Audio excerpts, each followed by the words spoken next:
Muy bien. Bueno, pues hemos acabado cuentacuentos. Vamos a sacar este tema. Bueno, hablamos avión. Vale, perfecto. Bueno, hemos acabado cuentacuentos ilustrados y ahora vamos con pues, el plato fuerte de la tarde, que es que tenemos a Javier Besusi, recientísimamente galardonado con el Premio Nacional de España de Cómic en el año 2020 por su obra La Divina Comedia de Oscar Wilde, ¿vale? Entonces ahora empezamos, digamos, con la parte ya de la salita destinada más buena, a aficionados, a públicos si se quiere más joven, más adultos. Y bueno, esperamos que lo disfrutéis y vamos a hablar con Javier sobre su obra y sobre pues, todo lo que ella viene a contarnos hoy. Y aquí a tu lado, pues, Santi y Patricia. Como hay distancia de seguridad, puedo quitarme la... Sí, sí, desde la...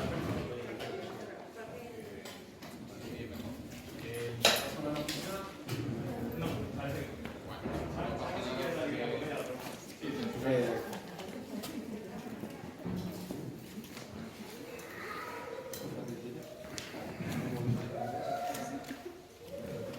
Algunas de mis obras que he traído. Son bastante... Algunas sí, otras Se no. cae, se cae. Algunas sí. Pero bueno. Pues nada. Es un gusto repetir salita. Ah, te vas, Pablo. No, me voy a parar aquí.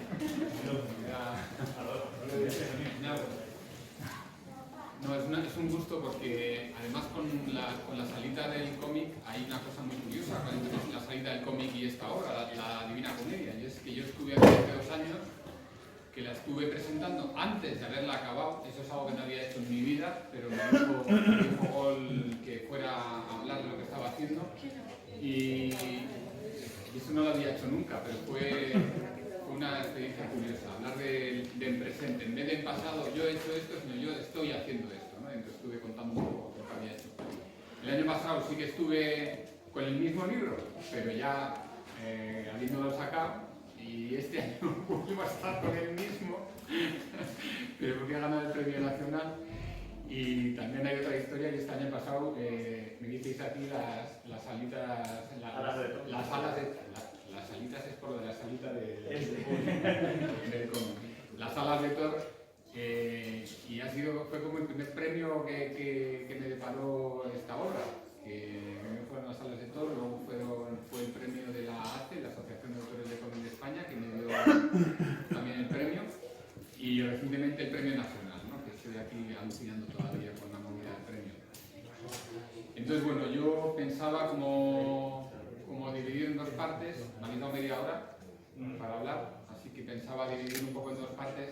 La primera parte, hablaros algunas cosas de la Divina Comedia y luego de la próxima obra que voy a sacar dentro de 3 semanas solamente. Entonces ha coincidido que justo estoy a punto de sacar la siguiente obra. De hecho, me llamaron para el final del premio cuando estaba prácticamente entregando el libro, ¿no? el próximo. Bueno, como ya he hablado bastante en esta sala del libro, tampoco me quiero repetir, no quiero como contar otra vez cosas que ya hablé el año pasado o que hablé el anterior, cosas que también pues, he ido contando en las entrevistas, y sí quería aprovechar, como es un espacio tan especial de la salita, como tan íntimo, pues contar otras cosas diferentes, ¿no? Y lo que quiero contar, bueno, Oscar Wilde era una persona que le encantaban las historias, siempre aprovechaba para contar historias, muchas de ellas eran reales, otras eran provenientes de su erudición, ¿no? Que sabía tanto el hombre que contaba historias totalmente pues, de antiguas o que fueran, pero había otras historias que contaba que eran inventadas. Él se inventaba historias y es muy curioso cómo entre sus historias se mezclan hasta temas como esotéricos, que también aunque no hizo muchas obras con esos temas, tiene 2 pequeñas, la del fantasma de Canterville y una sobre el crimen de Lord Arthur Saville, que es un hombre que le leen las líneas de la mano, le leen que va a cometer un crimen, y entonces el hombre, bueno, pues si voy a cometer un crimen, tendré que hacerlo perfecto. Entonces al final, claro, comete el crimen, pero porque le dijeron que lo iba a cometer, ¿no? Bueno, el caso es que ¿Por qué hablo de esto? Porque a mí me han pasado algunas cosas con este libro que la verdad es que entran dentro de casi de lo sobrenatural. Entonces, como esto yo no lo voy a contar en las entrevistas ni nada, pero aquí pues sí me apetece contarlo. Un poco de esas cosas sí las conté el año pasado, ¿no? Conté un poquito lo que me ha pasado, algunas de estas cosas que me han pasado con este libro. Cuando estuve la primera vez, que yo estaba en el proceso de dibujar el cómic, conté aquí que tenía una prisa tremenda por acabarlo, porque yo había recibido para hacer el libro una ayuda del gobierno vasco, que era pues para hacerlo, pero tenía un plazo para entregarlo. Y entonces eso, estábamos pues, en septiembre, creo que fue, o principios de octubre, y tenía que acabarlo para Navidades, tenía que acabar el libro. Son 350 páginas y de momento llevaba como 100 y pico, me faltaban 200 páginas que tenía que hacer en 2 meses, era una barbaridad, era una locura auténtica, tenía que hacer a un ritmo de 4 páginas diarias, era muy bestia. Y me acuerdo que hubo como unas risas cuando dije bueno, tengo que acabarlo para... y hubo unas risas en la sala, ¿no? Eso me llevó, la verdad, a tener un nivel de estrés muy alto y como producto de ese estrés, claro, se juntan, en la vida no solamente haces cómics, haces más cosas, tengo una familia, tengo una casa, no sé qué, entonces nos metimos en una cosita que era cambiar la chimenea y por la cosa esta del estrés, de que estás pensando en otras cosas, pues no calculé muy bien que la chimenea que yo estaba moviendo y a la cual estaba quitando las patas pesaba 160 kilos y se me cayó encima de un dedo y me quedé sin medio dedo. No, me falta medio dedo, o sea, es verdad, no es falso, vamos. El medio dedo se quedó aplastado, ¿no? O sea, esto es un poco gore, y fui al hospital corriendo y no me lo pudieron poner porque estaba aplastado, no estaba cortado limpiamente. Entonces, bueno, pues me lo apañaron como pudieron, me lo dejaron muy bien y ese día pues volví a dormir a casa. Y esa noche me la pasé toda la noche soñando con Oscar Wilde. Es como... ¿Cómo es posible que yo me pasara esa noche que me había pasado eso? Yo estaba con la cabeza como pensando en mi cómic, ¿no? Pues bueno, no soñé con el cómic, soñé con Oscar Wilde. Y eso fue un 28 de noviembre. Al día siguiente cogimos lo que quedaba de él, lo que lo habíamos llevado al hospital y no lo habíamos podido pegar, y lo enterramos en la finca, mi mujer y yo. Y luego a la noche recuerdo que estaba, esto ya no lo conté, pero esto que acabo de contar sí que lo conté el año pasado. Pero a la noche estaba con mi hijo mayor y hablando con él pues, de lo que me había pasado, de que habíamos enterrado el dedo. De repente me di cuenta de un detalle, que estábamos a 29 de noviembre. El 29 de noviembre era el aniversario de la muerte de Oscar Wilde. Él murió un 29 de noviembre.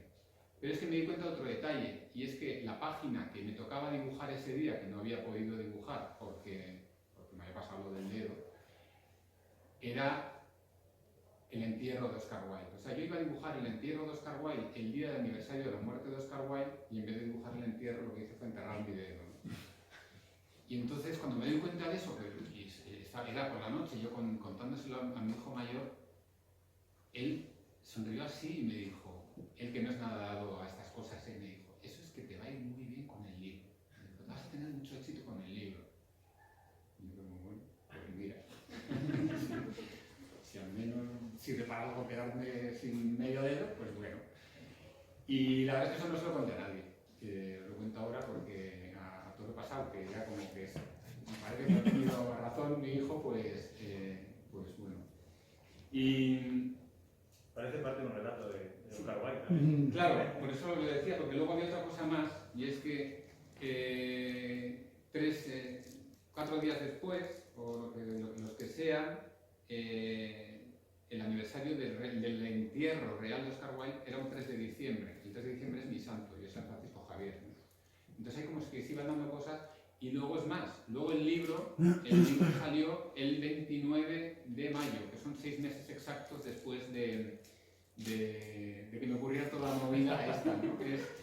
Entonces son como todo cositas que... bueno, y luego hay una última cosa, que para cerrar toda esta movida, después de sacar el libro, nos fuimos a unos días con la familia de mi mujer a Almería, ahí al lado del Cabo de Gata, y en una playa que era de arena, no era de piedras, pero yo me encontré en una playa de arena una piedrita que es que la llevo ahora siempre conmigo, porque es una cosa que no lo vais a poder ver, si lo consigo sacar. Pero bueno, quiero, a ver Pablo, ¿tú qué es lo que ves en esta piedra? A ver. Es que estaba pensando en eso precisamente. Bueno, pues realmente parece, ¿no? Un dedo, ¿no? Parece... Sí, bueno, la uña incluso, ¿verdad? Ahí dibujada. Pero no solo la uña. Sí, y arriba detrás las huellas. Tiene la huella de Tiene los círculos. Me encontré un cacho de piedra que parece sacado de una estatua o algo así, porque tiene como la uña y por detrás las huellas dactilares, es como si estuviera aplastado además, ¿no? Como un dedo aplastado que es que me encaja como... Es como el cacho de dedo que me falta. Bueno, pero no rebuscaste, ¿no? Para encontrar, simplemente apareció ahí. No, que era una playa de arena, no es una playa de piedra, es una playa de arena y lo vi y digo, pues eso parece un dedo. Y ni siquiera lo cogí. Y dije, anda, qué curioso. Y lo dejé ahí. Y a la noche, volví a pasar por ahí y la volví a encontrar. Y dije, bueno, la llevo. Claro. Y bueno, ahora la llevo siempre conmigo, ¿no? Entonces, esta historia curiosa, bueno, la quería contar también porque me parece que esto es también muy de Oscar Wilde, ¿no? Lo de no que te ocurra cierta cosa, sino cómo la cuentas, ¿no? Oscar Wilde lo que era un maestro narrando. Y eso es algo que es la vida al final va a depender de cómo nos la contemos. Y eso es algo que él decía de alguna manera cuando decía que los mundos que produce la imaginación son más reales que la propia realidad. Eso es algo que está muy presente en el libro. Y bueno, pues aquí el cómo me cuento yo toda esta historia es como la vivo, ¿no? Entonces, bueno, pues aquí quería compartir un poco con vosotros. Voy a enseñaros... ¿dónde estoy? A ver dónde está el... Ah, aquí, en décima salita, vale. Aquí. Vale. Bien, pues... Os voy a enseñar... Bueno, yo creo que no sé si lo habréis visto ya, porque el año pasado lo vi, entonces si lo habéis visto todos, es un vídeo en el que se me ve trabajando en el estudio. No sé si alguien lo ha visto aquí. Bueno, como no decís nada, lo voy a poner. Vale, es un vídeo que hice en el que se me ve trabajando en el estudio, se ve un poco el proceso de trabajo del libro. Ahora ya voy a dejar las historias esotéricas y voy a hablar un poco del proceso, ese es el proceso de dibujo. Este libro, como os decía, tuve que hacerlo muy rápido, pero también yo quería hacerlo muy rápido y el método que descubrí o que me inventé para hacer esto era un método en el que el boceto y el dibujo final iba todo junto y luego con el ordenador quitaba la parte más de boceto, ¿no? Entonces, bueno, os voy a poner el vídeo y luego ya después de esto hablaremos del próximo libro, que se llama Transparentes. A ver si arranca esto.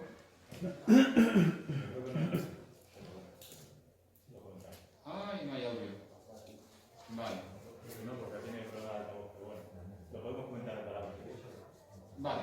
Bueno, no, el audio es una música, o sea, quedamos igual, ¿eh? Lo que no sé si podríamos ponerlo es en... Sí, dale donde quieras, que no sé lo que hace. ¿Sí? Ah, vale. Bien, vale.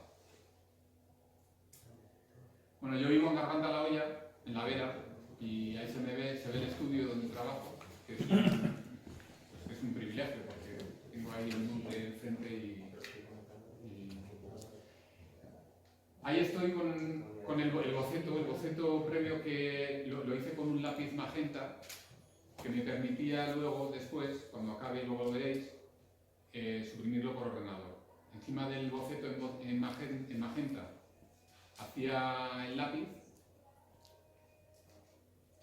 Es todo muy, muy rápido. La gracia de este dibujo era que fuera todo muy suelto, ¿no? Entonces, bueno, además como tenía la presión de la fecha de entrega, pues no me podía permitir hacerlo de otra manera. Entonces es un tipo de dibujo en el que el error, esta es mi mujer, Leticia, que es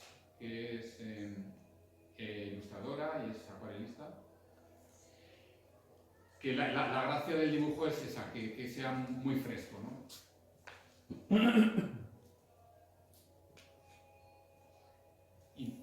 permitirse el error. Permitirse el error es muy importante en esto. Y bueno, pues hay algunas cosas que pues, realmente no están muy bien, pero creo que todo al final más o menos pues encaja, ¿no? Eso es muy importante, tener un estilo de dibujo con el que, en mi caso, ¿no? Con el que puedas, que los errores se puedan permitir. Hay dibujos que admiten los errores y otro tipo de dibujos que no los admiten. Un dibujo muy academicista no admite los errores, se notan mucho. Sin embargo, en otro tipo de dibujos, pues no pasa nada que haya errores, ¿no? Y yo que vengo de unos orígenes en los que era más academicista, me ha costado ir hacia esto, pero para mí es como un camino de liberación, ir dibujando como más suelto, ¿no?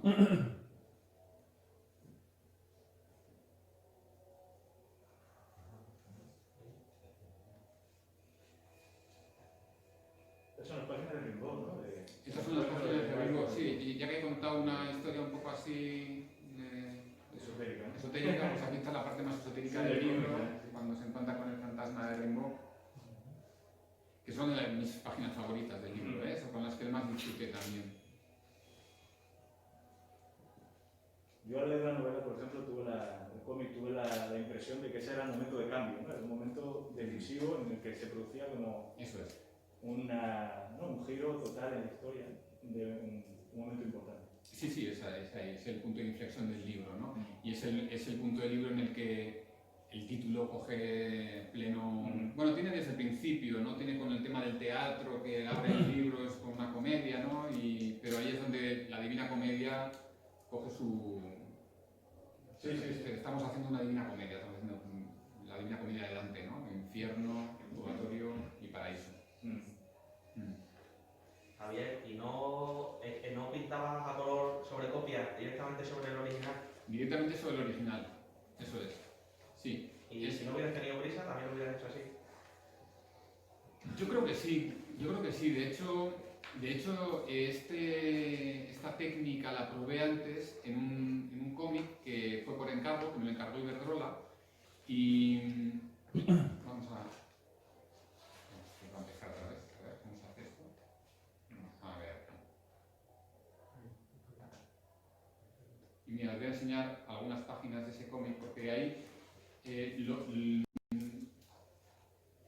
lo bueno, yo nunca repito exactamente el estilo de dibujo, no sé muy bien por qué, no es por manía, sino que porque como que voy aprendiendo y voy probando cosas nuevas, ¿no? Entonces más o menos es muy parecido, pero no es exactamente igual. Entonces, a ver, lo que hice en el cómic de Iberdrola, que era un cómic pues institucional, vamos a decir, me lo había encargado pues una multinacional, entonces bueno, tenía que hacer algo como más serio, ¿no? Vamos a decir, si abre esto.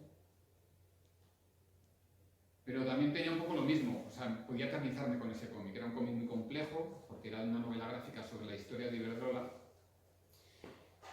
Aquí, ¿no?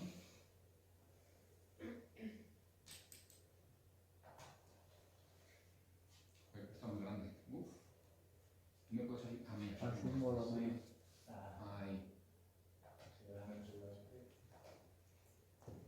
Que sale la página entera. Quiero que se vea un poco la página, Sí, ¿no? Así, un poco ahí. Ahí. Bien, vale. Bueno, pues en este cómic... Vale, bien. Bueno, como veis el dibujo es un dibujo muchísimo más elaborado aquí, ¿no? Claro, pues era otro tipo de cómic. Pero también para acelerarlo un poco, probé a hacerlo así. Hacía la base con magenta, luego hacía el lápiz y la acuarela, entonces me permito no tener que borrar el boceto ni tener que calcarlo. Eso era un avance.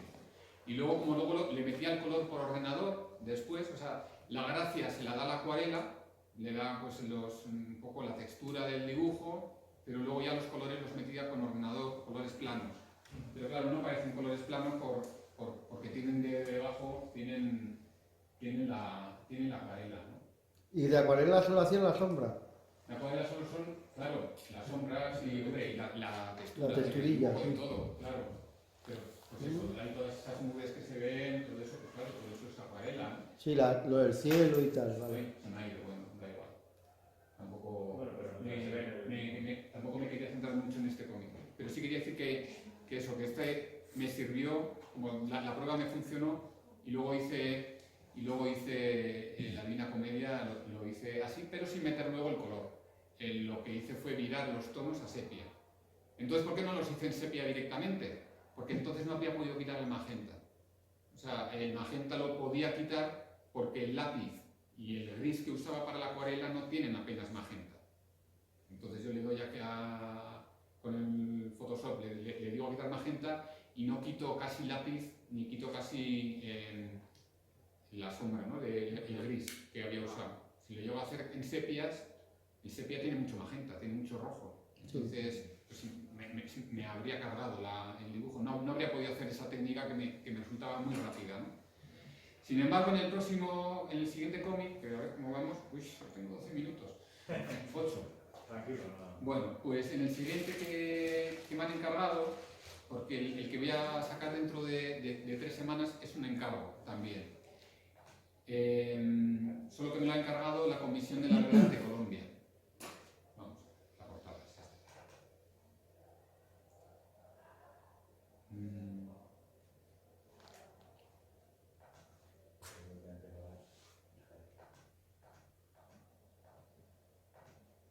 Bien, esta es la portada del cómic, se llama Transparente. Y este... bueno, quería ponerlo más grande. Pero ya se ve, ¿no? Ya está. Bueno, pues esto me lo encarga la Comisión de la Verdad de Colombia, que es una institución que surgió a partir de los acuerdos de paz entre las FARC y el gobierno colombiano en el 2016. De ahí salieron como 3 instituciones especiales pues para acompañar el proceso en el que está la sociedad colombiana, ¿no? Entonces, de esas 3 instituciones hay una que es la JEP, que es la Jurisdicción Especial para la Paz, que es la que se encarga de temas judiciales, que tiene pues, un mandato de 25 años. Durante 25 años van a estar juzgando con una jurisdicción especial, no es el Código Civil, es un poco especial, pues bueno, es entender que ha habido un conflicto, vamos a poner unas condiciones especiales para quien si quiera acoger a esta jurisdicción, ¿no? Es una manera de permitir que la gente también diga, bueno, pues yo participe en esto, yo participe en esto otro, bueno. Eso tiene un mandato de 25 años. Hay otra institución que no sé cuál es, y luego está la Comisión de la Verdad, que es la que se va a encargar de hacer el relato de lo que nos ha sucedido. Hablaba antes de Oscar Wilde y el relato, ¿no? De narrar. Claro, esto es fundamental. ¿Cómo nos contamos la historia? ¿Cómo cuento yo lo que me ocurrió con el dedo? Bueno, pues esto es igual. ¿Cómo se cuenta Colombia? ¿Qué es lo que le ha pasado durante 70 años? ¿No? Entonces, esta Comisión de la Verdad tiene un mandato súper corto, solamente tiene 3 años, para hacer miles de entrevistas a las víctimas del conflicto, todo tipo de víctimas, para ver qué es lo que ha pasado durante 70 años de conflicto. Entonces hay 11 partes distintas de la comisión y una de ellas es el exilio. Es la primera vez que una comisión de la verdad trata el tema del exilio. Entonces el comisionado que lleva la parte del exilio leyó un cómic mío, que es este de aquí, Asylum, que es sobre refugiados, y dijo, yo quiero hacer algo así con el tema del exilio en Colombia. Porque claro, ¿qué es lo que la Comisión de la Verdad, qué es lo que va a hacer? Va a hacer unos tochos de este pelo, resumiendo lo que ha pasado, que se lo van a leer, evidentemente, pues especialistas y tal, pero no se lo va a leer la población, ¿no? Entonces, él quería un producto que llegue a la gente, que sea ágil, de lectura fácil y que toque un poco a la gente. Entonces, cuando él leyó Asylum, dijo, yo quiero esto con Colombia. Entonces me llamó, yo acababa de terminar la Divina Comedia de Oscar Wilde, estaba pensando en qué iba a hacer después, y me llaman y bueno, dije que sí automáticamente, porque es que además este libro lo que hace es muy curioso, cómo condensa casi toda mi trayectoria. Yo empecé con una serie que es Los viajes a Juan Sin Tierra, este es el 4º tomo de la serie, que es un viaje por Latinoamérica, no pasa por Colombia, entonces es como que, bueno, aquí voy a Colombia, ¿no? Entonces vuelvo a Latinoamérica, vuelvo a los refugiados como Asylum, vuelvo a los exiliados, que eran exiliados Oscar Wilde, y no solamente eso, sino que vuelvo a un conflicto largo, como me ocurría en He visto ballenas, que era sobre 3 personajes en el conflicto vasco, ¿no? Vuelvo a un conflicto en el cual no voy a ponerme a decir los malos son estos, los buenos son estos, sino que vamos señalar a nadie, sino de reconocer lo que se ha sufrido y cómo ha afectado el conflicto a las personas, ¿no? Y cuando les presenté el primer guión, que me costó mucho hacerlo, es la primera vez que me han dicho que no, porque siempre que me han encargado cosas con el primer guión, luego evidentemente hay que trabajarlo un montón, pero siempre me han dicho que sí, pero este primer guión que les mandé me dijeron que no era lo que ellos estaban buscando. Yo la verdad es que había intentado hacer un poco de trampas, porque lo que quería hacer era una historia un poco más ligera, entonces había cogido una historia y a partir de esa historia les había metido historias secundarias. Y ellos lo que querían, con buen criterio, era que no hubiera una historia central, sino que el protagonismo estuviera repartido en distintos, porque el exilio colombiano con 70 años de conflicto es tan dispar, hay 20 países a los que han sido lugares de acogida. Imaginaros, 70 años, estamos hablando de edades totalmente distintas, de estratos sociales distintos, de razas, de todo, o sea, ¿no? Entonces, como que todas tuvieran su protagonismo. Y entonces lo que hice, porque se me estaba echando el tiempo encima, fue tirar un poco efectivamente, de cosas que yo ya había hecho anteriormente y tiré mucho vamos a decir, de profesionalidad. A ver, cosas que me han funcionado antes y que puedo utilizar, ¿no? Y aquí, por ejemplo, usé una técnica narrativa que ya había usado en un cómic que no está aquí, que es Historias del Olvido, que son diferentes historias que se van interrelacionando, el que es protagonista en una historia es secundario en otra, y así se van completando unas con otras, ¿no?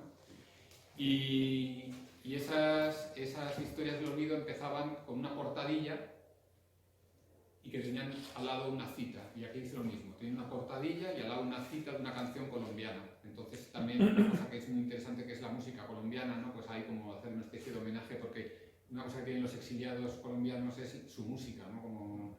Bueno, su música, su comida, muchas cosas, ¿no? Pero... Entonces, a ver, ¿qué os iba a enseñar? Otra cosa que había hecho es recuperar lo que hice en Asylum, que es que cada historia tenía como un color. Para diferenciar unas historias de otras, cada una de ellas iba a tener un color. Y otro juego que había hecho también, es como he ido cogiendo ideas de aquí y de allá para completarlo, y por eso es un libro que me hace, que es curioso cómo hace una especie de compendio de muchas cosas que he hecho yo antes, ¿no? Un cómic que hice para el Centro Cultural Alhóndiga Bilbao, era un cómic de 8 páginas, y cada una de ellas era de un personaje, también tenía este juego, ¿no? De personajes que se van interrelacionando, y cada uno de esos personajes, su inicial, la primera historia era una A, de una Amaya, la segunda de una L, de un Lucas. Si leías las iniciales seguidas, daba Alhóndiga, que es el nombre del centro cultural, ¿no? Entonces aquí hice lo mismo, son 8 historias y cada una de las iniciales pues hacen la palabra Colombia. Entonces, bueno, Colombia, que luego hago un juego de palabras, porque os lo voy a enseñar.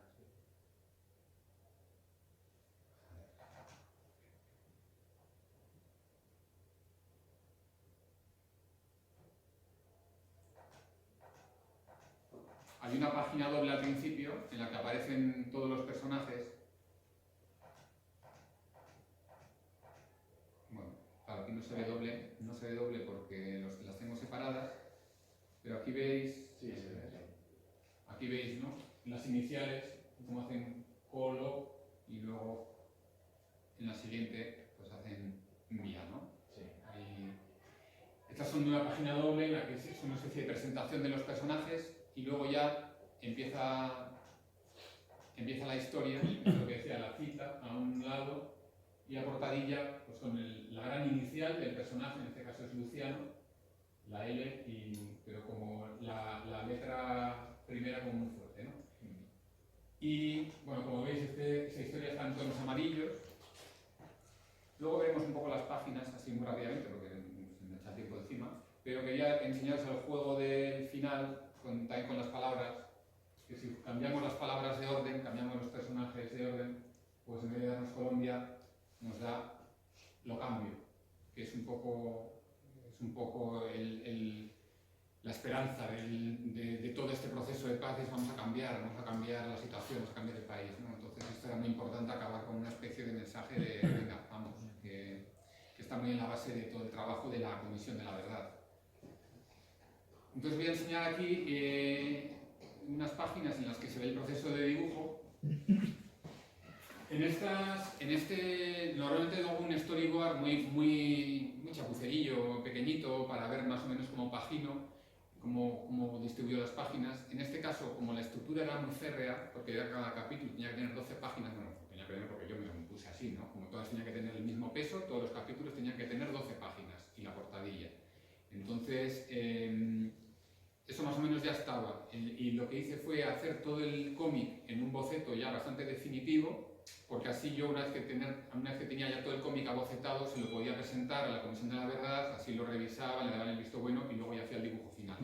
Entonces, este era el boceto como que les entregué, bueno, con textos evidentemente, que ya como veis está muy acabado. Y luego de aquí, esta vez sí lo calqué el boceto y le di la acuarela, y sobre esto pues los colores planos, que en este caso eran pues amarillentos, que en cada una de las historias pues coge un tono distinto. Y de nuevo repito lo que contaba con el cómic de Iberdrola, que aquí la gracia la da la acuarela, pero el color le da un plus de como que lo viste de una manera que lo hace pues, un poco más atractivo. Esta es otra página del mismo capítulo, que están aquí contando cómo se llevaban. Al mismo chaval se llevaron primero, es una historia real, ¿no? Se llevaron primero, lo raptaron unos de una guerrilla y luego lo raptaron los de una contraguerrilla, ¿no? Y luego lo mataron a pobre chaval. Bueno, pues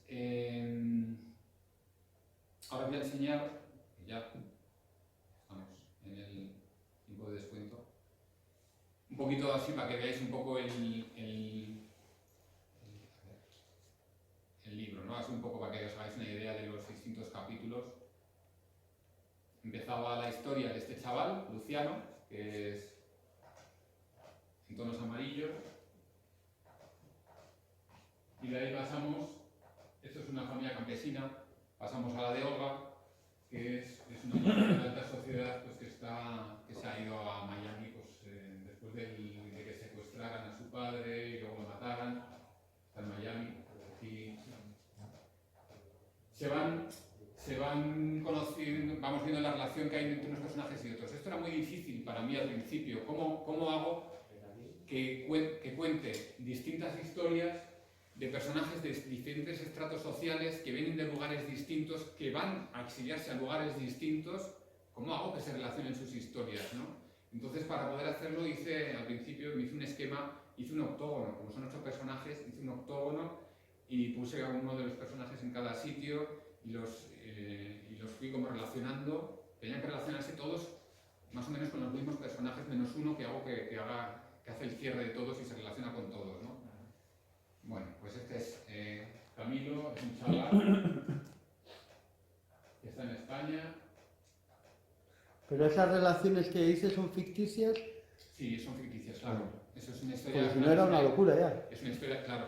La historia es real, pero las No relaciones... están todas basadas en historias reales, Claro. todas están basadas en historias reales, pero claro, y la más real de todas es un personaje, bueno, esta es Ángela, que aquí cogí, hice un juego y hay 2 personajes. Estas 2 personajes se llaman Ángela, las 2.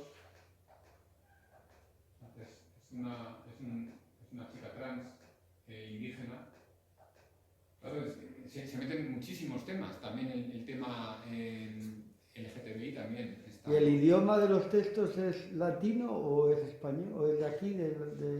Es una cosa un poco Porque eso neutra, es un poco neutra, Porque es pero complicado. en algunos casos sí que usan algunas palabras más colombianas, ¿no? Es que depende del personaje, porque esto es distinto si es del estrato social alto, si se ha ido a Estados Unidos, si se ha ido a España, si tiene acento, si no. Por ejemplo, hay algunos colombianos de segunda generación que contaban que no tienen acento, o sea, no tienen nada de acento, porque sus padres no se lo han transmitido el acento, lo han intentado perder, ¿no? Incluso conocí a unas colombianas que venían de Francia que hablaban con un acento francés tremendo, y eso sorprendía mucho, ¿no? Bueno, este es en tonos marrones, Bernardo, este es un personaje más político, y esta chica es Iris, La historia de esta chica Iris, que es esta, es el que está más basado en un hecho real de una chica que conocí. Y bueno, y ya finalmente la última historia del libro es la de Orlando, que es un personaje de la Comisión de la Verdad, que era importante que apareciera también, que ese es un poco el que cierra todo, un poco todas las historias, ¿no? Y aquí acaba, podría decir para el final, pero como tampoco es una novela de un thriller policíaco, acaba con la gran manifestación aquí en Bogotá. Y bueno, y nada, y es lo que os comentaba, que saldrá dentro de 3 semanas. Ya entra en imprenta la semana que viene. Lo edita Stiberri también, sí. También sale en España, ¿no? Sale también aquí en España, ¿no? ¿Que si sale en España? Sí. Sí, claro. Sí, va a salir en España. Yo ahí tuve una pelea muy gorda porque con Asylum, cuando salió, inicialmente no querían hacer una tirada comercial, al final la hicieron, pero la distribuyó y era como muy difícil conseguirlo. Y es una pena, porque claro, con los distritos internos de distribución que puede tener una ONG, además una institución como la Comisión de la Verdad, que tendrá una redifusión importante, pero al final solo llegan a un público muy concreto. Y hay otro público que no se va a enterar de la movida, y como les insistí un montón, y bueno, ellos también lo vieron, como que era importante sacar una edición comercial que llegue a cualquiera, ¿no? Claro, con esos temas tiene que llegar a cualquiera. Claro, entonces bueno, por eso. Stiberri, entonces, ¿no? Stiberri, sí, por sacar a Stiberri. Y bueno, y yo creo que Oye, ya... ¿Te puedo decir una? Sí, vamos a... Es que, claro, me ha llamado la atención un poco la trayectoria, ¿no? De tu cómic. Yo el año pasado no estuve aquí. Bueno, luego después querría hablar contigo porque también forma parte aquí del Ateneo y entonces, bueno, y que quería comentar que dentro de todos estos libros, ¿no? Que parece que tienen una temática, ¿no? Tipo muy social y tal, el hecho de que hayas dedicado expresamente a Oscar Wilde, ¿no? De Divina Comedia, y además, ¿no? Bueno, pues afortunadamente que hayas tenido tanta suerte, ¿no? Como tú dices, lo que tu hijo te dijo. Me gustaría saber, además estoy un poco relacionado también con la literatura, por qué elegiste a Oscar Wilde, como podías haber elegido, ¿no? Es decir, los miles de personajes literarios que existen, ¿no? Y ya, me gustaría, no sé. Es que en realidad hay una cosa con las historias, y es que uno no las elige.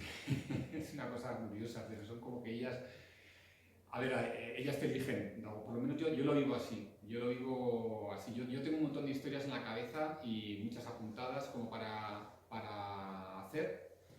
Y esto pasa como con las montañas de libros que tiene uno en la mesilla de noche. Tienes un montón de libros, pero que luego es muy raro que uno los lea en orden, ¿no? Es como que de repente igual se te mete tienes la montaña para leer y este era el que estaba más antiguo, pero de repente se te mete otro, o de repente coges uno del medio, o coges otro que no estaba en la montaña, pero se lo está leyendo tu hija, yo qué sé.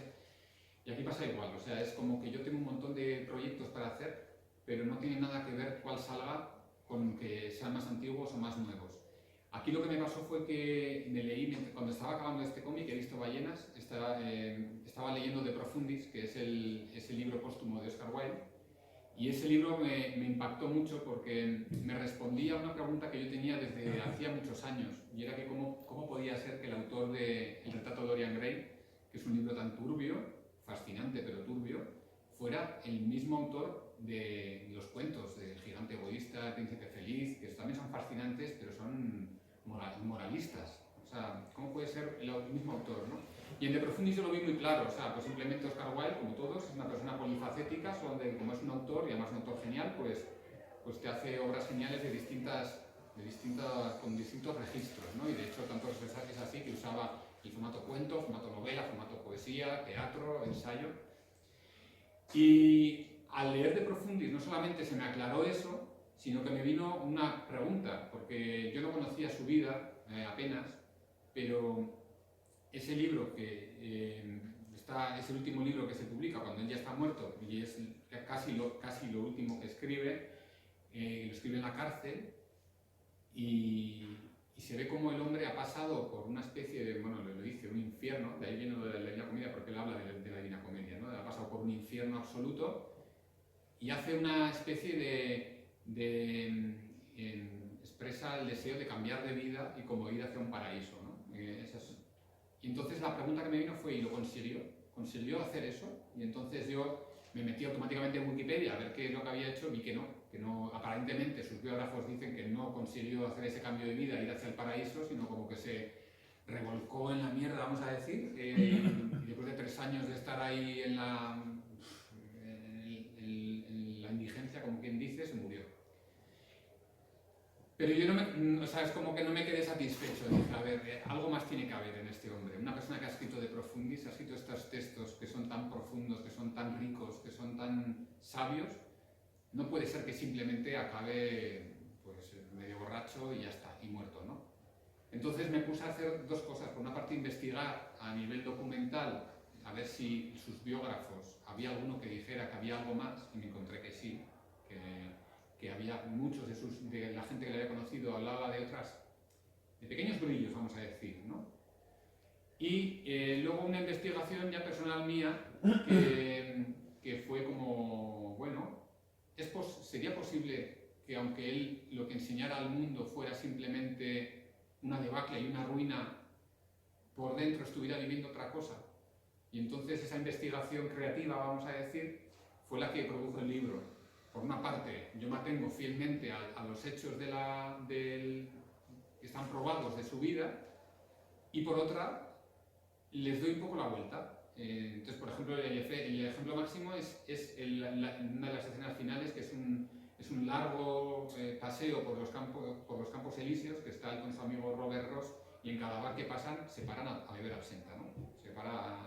Eso es una historia real, o sea, lo hizo, Robert Ross lo contaba. O sea, al final de su vida estaba de pena y se va de paseo con él y van bebiendo absenta en cada bar. Y le dice en ese momento Oscar Wilde, le dice a Robert Ross, ¿y para qué quiero yo vivir? ¿No? Le dice Robert Ross, te estás suicidando. Y dice, ya, ¿y para qué quiero yo vivir?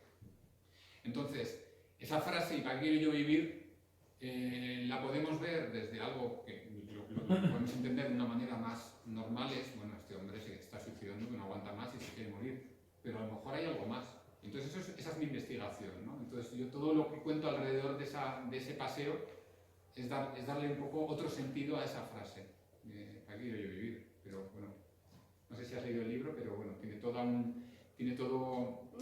Todo lo veo con pero quiero decir que todo lo que rodea a esa pregunta, toda esa conversación le da un carácter muy distinto a la pregunta de para qué yo lo vivo. que has dicho de Oscar Wilde, sí que es muy porque además también me parece un literato bastante fascinante, ¿no? Y bueno, esa parte Sí, pero dicho así parece un proceso corto y tal, pero tú nos has comentado que el proceso de la obra son 4 años. Sí, son casi 5, pero claro, yo entre medias hice Asylum, hice el cómic de Iberdrola, entonces en realidad fueron 4 años en los cuales el guión, claro, yo estaba haciendo Asylum, pero tenía el guión de Oscar Wilde por ahí, que ya lo había empezado. Estaba haciendo el Iberdrola, pero tenía el guión, entonces en esos 4 años no es que el guión de Iberdrola, de Oscar Wilde estuviera aparcado. Yo volvía a él, de repente me daba cuenta de una cosa, y digo, oye, esto no está bien. Entonces, claro, son 4 años en los que yo fui puliendo ese guión. No sé si ha sonado como que fue corto y fácil, porque no fue nada ni corto ni fácil. Es verdad que fue placentero. Yo me lo pasé muy bien haciendo este cómic de Oscar Wilde. O sea, disfruté mucho porque sentí mucha conexión con esta obra. No, pero yo también por el volumen de la obra en sí, claro, no es normal, digamos, que salgan obras, digamos, con ese volumen normalmente. Sí, pero tiene mucho trabajo. Lo que pasa es que sí es verdad que fue un trabajo muy placentero. Yo también tengo una curiosidad con respecto a lo que has comentado antes del ritmo de hacer páginas, en ese periodo, claro, casi leonino que tenías ahí de 2 meses para acabar. ¿Cuál es el ritmo normal que tú le dedicas, por ejemplo, a una página, una vez que ya tienes el guión y empiezas a hacer el boceto, tal? ¿Cuánto sueles tardar, o sea, una jornada de trabajo tuya, cuánto llegas a hacer una página? Por ejemplo, me acuerdo de haber leído a Will Eisner que decía que él diariamente, a un buen ritmo normal, hacía una página, ¿no? Hacía el dibujo, hacía la tinta, y con el agua sucia decía que tenía de los restos de la tinta, hacía la guada para hacer la acuarela, etc. ¿Cuánto sueles tardar tú, así con un poco de promedio, o es independiente o es propio de cada historia? Es que cada libro es distinto. Las páginas de Iberdrola tardaban muchísimo, porque tenían muchísima documentación, eran páginas grandes, y entonces esas páginas tardaban, no sé, mucho. 3 o 4 días por página más o menos, porque entre que hacía el dibujo, la acuarela, luego el color, no sé, tardaba mucho con las Iberdrolas. Sin embargo, con esta, es que tardaba al revés, era en un día, hacía 4 páginas, hacía casi hacía una página a la hora. Sí, sí. O sea, era una barbaridad el ritmo este. Espectacular. Era muy loco. Sí. Pero sí es verdad que tenía como el storyboard más o menos bastante definido. Pero yo calculo normalmente cuando tengo que calcular cuánto, no sé, a grosso modo, me dicen, a ver, ¿cuánto tiempo estimas que vas a acabar esto? ¿No? Cuando me dijeron paneles transparentes, pues yo calculo como una página al día, más o menos. Es como lo que yo me... Luego puede ser más y rara vez menos, pero más o menos calculo. Muy bien. En tu obra, como has dicho antes, o la que vienen ahora, ¿no? Son, digamos, personajes basados en la realidad, pero no son reales, ¿no? Y sin embargo, Carboy, evidentemente, es un personaje real, ¿no?